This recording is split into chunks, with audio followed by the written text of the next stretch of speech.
Hello दोस्तों, स्वागत है आपका मेरे न्यू वीडियो में। जैसा कि मैं देख रहा था, बहुत से बच्चों को मोलरता निकालने में बहुत दिक्कत हो रही थी। तो इसीलिए मैंने मोलरता पे एक क्वेश्चन और दो चार क्वेश्चन लेकर आया हूँ। तो आप लोग वीडियो में लास्ट तक बने रहिएगा। तो फिर हम देखते हैं, क्वेश्चन में दिया गया है 0.5 मोलर HCl। क्या दिया गया है?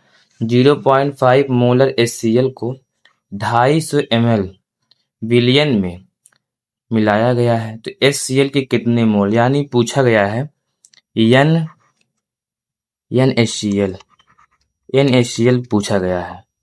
ठीक है। विलयन की मोलरता कैपिटल एम बराबर हमको दिया गया है 0.5 0.5 0.5 मोल प्रति लीटर। ठीक है। तो हम लोग देखेंगे मोलरता बराबर क्या होता है। मोलरता बराबर कैपिटल एम बटा Na बटा VL। यल का मतलब लीटर में। तो क्या मोलरता का सूत्र हो गया। तो मोलरता बराबर दिया गया, कितना दिया गया? 0.5 दिया गया है। तो मान रख दो, देखो 0.5 बराबर Na का मान ज्ञात करना है। VL का मान कितना दिया गया? 250 ml दिया गया है, 250 ml। जब ml में दिया रहता है तो क्या होता है? ऊपर 1000 से गुणा किया जाता है। जब ml में रहता है तो ऊपर क्या 1000 से गुणा किया जाता है ना। अब इसे काट दो, देखो 250 से कम कितना बार गया? 4 बार गया। फिर देखो Na बराबर क्या आ गया? Na बराबर 0.5 बटा 4 0.5 बटा 4। अब इसका जो है आगे सॉल्व कर लो, कितना आएगा देखो। 0.5 में जब आप लोग 4 से भाग करोगे तो आपका आंसर आ जाएगा, एक बार गया पॉइंट, यहाँ लिखते हैं ना 0.1। फिर बचेगा, एक बचेगा, 10 हो गया तो 4 दूना 8। तो यहाँ आ जाएगा 1.2 मोल। क्या आ गया? इसका आंसर आ गया। तो इसमें कुछ कहा नहीं गया, देखो 0.5 मोलर दिया गया है। मोलरता का मान दे दिया था, Na का मोल निकाल, HCl के मोल मतलब Na का मोल निकालना था। नीचे क्या होता है? V लीटर होता है। यदि ml में रहता तो ऊपर 1000 से क्या कर देते हैं? गुणा कर देते हैं। मान रख दिया गया और आंसर आ गया। अब आगे देखते हैं। 18 ग्राम ग्लूकोज, 18 ग्राम ग्लूकोज है। इसका जो है आणविक भार दे दिया गया 180। मोलिकुलर वेट कितना दे दिया गया? 180 ग्राम प्रति ml दे दिया गया है। 5 ml पानी में घोला गया है। विलयन की मोललता की गणना करना है। तो हम लोग देखते हैं कि मोललता बराबर क्या होता है। आप लोग ध्यान देखेंगे, मोललता बराबर, इसे स्मॉल m से डिनोट करते हैं, विलेय के मोल बटा विलायक का द्रव्यमान, वो भी किलोग्राम में। ये क्या होता है? मोललता का सूत्र होता है ना। मोललता बराबर क्या होता है? ऊपर विलेय का मोल, नीचे विलायक का द्रव्यमान, किसमें? किलोग्राम में। यदि ग्राम में रहेगा तो ऊपर 1000 से क्या करेंगे? गुणा कर देंगे। तो बहुत ही अच्छी तरीके से हम लोग समझ रहे हैं। ठीक है। तो अब आगे देखते हैं। तो Na निकाल लेते हैं, Na निकाल लेते हैं। चलो, Na बराबर भार, द्रव्यमान कितना देगा? मोल बराबर क्या होता है? भार बटा अणुभार होता है ना। तो भार 18 दे दिया गया, देखो भार 18 दे दिया गया। अणुभार कितना दे दिया गया? 180 दे दिया गया है। काट दो, कितना हो गया? 0.1 आ गया ना। तो मोल निकालने में किसी को कोई दिक्कत नहीं हुआ होगा। अब मान रख देते हैं मोलरता पे लाकर। इस माध्यम हमको ज्ञात करना है। मोल 0.1 आ गया है और द्रव्यमान कितना? 500 दे दिया गया है ना। तो 500 रख दो, 500 ऊपर क्या करो? 1000 से गुणा कर दो। क्यों 1000 से गुणा किया जा रहा है? क्योंकि ग्राम में दिया गया, देखो ग्राम में दिया गया है, देखो ग्राम में दिया गया है ना, इसीलिए गुणा किया जा रहा है। तो 500 से 1000 को काटो, कितनी बार जाएगा? 2 बार जाएगा। तो मोलरता कितना आ गया? मोललता कितना आ गया? मोललता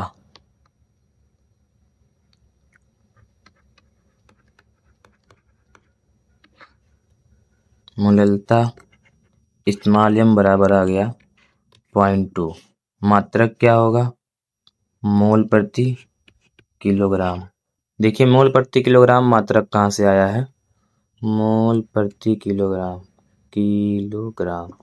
देखो मोल ऊपर क्या है? मोल है, नीचे क्या है? किलोग्राम है, तो आ गया मोल प्रति किलोग्राम ना। तो देखिए मात्रक यहीं से निकलता है। तो मुझे उम्मीद है आपको क्वेश्चन समझ में आ रहा होगा। फिर आगे बढ़ते हैं।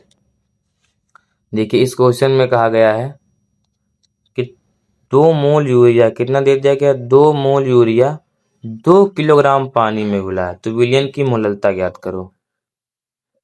2 किलोग्राम पानी में घुला है, घोला गया। 2 किलोग्राम पानी में घोला गया, मतलब अभी पानी का द्रव्यमान दे दिया गया है 2 किलो। तो हम लोग देखते हैं मोललता बराबर होता है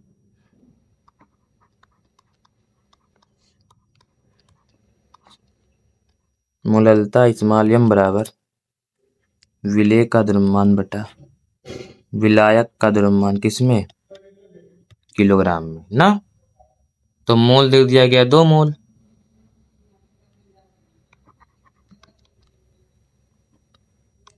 कितना? 2 मोल दे दिया गया था ना। देखो यूरिया का कितना दे दिया गया? 2 मोल दे दिया गया है। और विलायक का द्रव्यमान कितना दे दिया गया? 2 किलो। देखिए किलोग्राम में है ही, ऊपर 1000 से गुणा करने की जरूरत नहीं है। तो 2/2, 2 से 2 कट गया, कितना आ गया? 1 आ गया। कितना आसान था। देखो क्वेश्चन बस देखने में भारी लगता है, एक बार आप समझ गए तो फिर आसानी हो जाता है। 1 आ गया मोल बटे किलोग्राम ना। तो देखिए कितने आसानी से सब कुछ आ रहा है, बहुत ज्यादा दिक्कत नहीं हो रहा, बस आप लोग थोड़ा समझ। ठीक है, तो फिर आगे बढ़ते हैं। देखिए इसमें क्या कहा गया है? 49 ग्राम H2SO4। क्या कहा गया है? 49 ग्राम H2SO4। 49 ग्राम H2SO4 को 1 लीटर, कितना?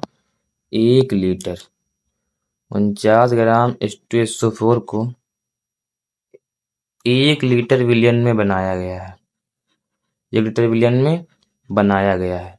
विलयन की नॉर्मलता की गणना करो। अब देखो बहुत ही अच्छा क्वेश्चन है। नॉर्मलता पूछ लिया गया। अभी हम लोग नॉर्मलता कोई भी क्वेश्चन नहीं किए ना। तो सबसे पहले हम लोग निकाल लेते हैं NH2SO4 का मोल निकाल लेते हैं। NH2SO4 बराबर भार बटा अणुभार। भार कितना दे दिया गया? 49 दे दिया गया है। अणुभार कितना दे दिया गया? 98 दे दिया गया है ना। तो कटेगा कितनी बार जाएगा? 1/2 आ जाएगा। 1/2 को हम लोग 0.5 भी लिख सकते हैं ना। 0.5 मोल आ गया है। तो ये देखिए 5.5 मोल आ गया ना विलय का मोल। विलयन का आयतन 1 लीटर दे दिया गया है। VL कितना दे दिया गया है? VL बराबर 1 लीटर दे दिया गया है ना। ठीक है, तुम लोग जानते हैं नॉर्मलता बराबर होता है, ध्यान से देखिएगा, नॉर्मलता बराबर कैपिटल N बराबर होता है विलेय का मोल इंटू विलियन का आयतन। यदि लीटर में है तो ऊपर 1000 से गुणा नहीं होगा, गुणे n फैक्टर। n फैक्टर, यही होता है नॉर्मलता का सूत्र। तो मुझे उम्मीद है आपको नॉर्मलता का सूत्र, 1 मिनट भैया, नॉर्मलता का सूत्र समझ में आ गया होगा ना। और प्रॉब्लम हो जाती है पेन से लिखने में, तो आपको मुझे उम्मीद समझ में आ गया होगा नॉर्मलता का सूत्र।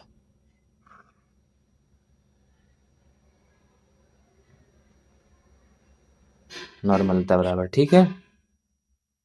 तो देखिए विलेय का मोल पता है हम लोगों को कितना होता है? कितना होता है n बराबर विलेय का मोल। देखिए 0.5 आ गया था ना, लोगों ने क्या 0.5 रख दिया। विलयन का आयतन कितना था? 1 लीटर था, हम लोगों ने रख दिया ना। अब n फैक्टर क्या होता है? अब आप लोग देखेंगे ध्यान से, n फैक्टर क्या होता है। H2SO4 में n फैक्टर क्या होगा? तो एक हाइड्रोजन पे कितना आवेश होता है? +1 होता है ना। तो यहाँ पर दो हाइड्रोजन, तो कितना आवेश हो जाएगा? 2 प्लस हो जाएगा। SO4 पे आप लोग जानते हैं -2 होता है। तो जो संख्या लिखा गया 2 ना, यही संख्या क्या? n फैक्टर है। ये संख्या क्या है? एन फैक्टर है।